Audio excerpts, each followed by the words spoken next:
Okay, welcome everyone to my channel. Welcome to Ukraine Explained, where I'm gonna explain Ukraine. And let's go to the war map because today is another very exciting day on the battlefront and we see a lot of things happening in Kherson. And this is Kherson. This is actually the region where the Ukrainian army said for months we're gonna push it, we're gonna counter-offensive on this area of Ukraine. Then they went to Kharkiv in the north, but now they are actually starting the big offensive in Kherson as we speak. This is the map of 1 October. I went like 3 days back, and now we're gonna see what is happening. You can clearly here see the openings. 2 October, 3 October, and then 3 October at the end of the day, kind of. You see the Russian forces, they are already starting to flee. And on this map, we can see here they are about this place, but we see on Twitter that they already passed those places. They are actually already past Dudachny. And what is the idea of Ukraine? They're gonna push from the north, and here they want to push from this side, and they want to cut off this big area with a lot of Russian forces. And of course, these are not only Russians, they are probably also people from Donetsk, from Luhansk. So you also have these Ukrainians that are now fighting against Ukrainians. Very crazy stuff. And the latest news is that they are losing a lot of people. The Russians are losing a lot of people, but also Ukraine. This is very, very heavy stuff.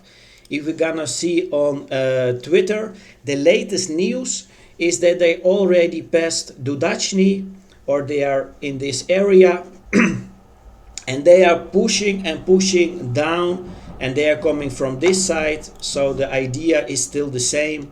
They're gonna push from this side, and they're gonna push from that side, and hopefully they're gonna trap a lot of Russians when they are through, when they are done with that. And we already see that we have a lot of new little villages, new little small cities that are being liberated. And here we actually see the place Ukrainka. And that is for me like very funny, because Ukrainka, this means like a little Ukrainian girl. So yeah, I mean, that's very creative to say that. And if we're gonna look on Twitter, we can see that they say in Kherson, this is this big area, the Ukrainian flag is waving again. Ukraine is back in Kherson. Very good stuff, very good stuff. We're gonna watch a little bit further. Yeah, and we have a lot of people writing about Liman. Liman is also a very important city that got liberated in the last couple of days. This is Liman, and a lot of people making a lot of jokes, like how is Liman being liberated while Putin just said this is the new Russia. And people are making funny that the Kremlin even says that they don't even know what are the exact borders of this new Russia. So they are saying, yeah, maybe Liman was not even part of our new Russia. This is kind of a joke that Ukrainians are making. And I don't know if you actually know like this Twitter account. It's called Dark Putin KGB, and this account is so funny. I'm laughing like a lot about their posts. And this one is also very funny. He says, "Stop comparing me to Hitler. He kept things he annexed for several years. I can barely manage several hours." And this is, of course, he's of course also talking about the Liman. Like one day this was like the new Russia, and then the next day it got liberated. So this is like very, very crazy stuff. If we're gonna see on the next one, and this is actually in the Kharkiv area. They are almost at the Luhansk region, and this is actually one big place that Putin just said this is Russia, and Ukrainians are already all over it.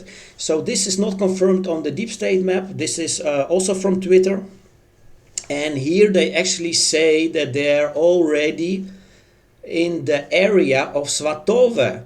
And here the latest news is they are also coming to Kremina, and the Russians are already leaving Kremina, and this will be probably the next big fight, because this is a very, very, very important hub for the supply lines.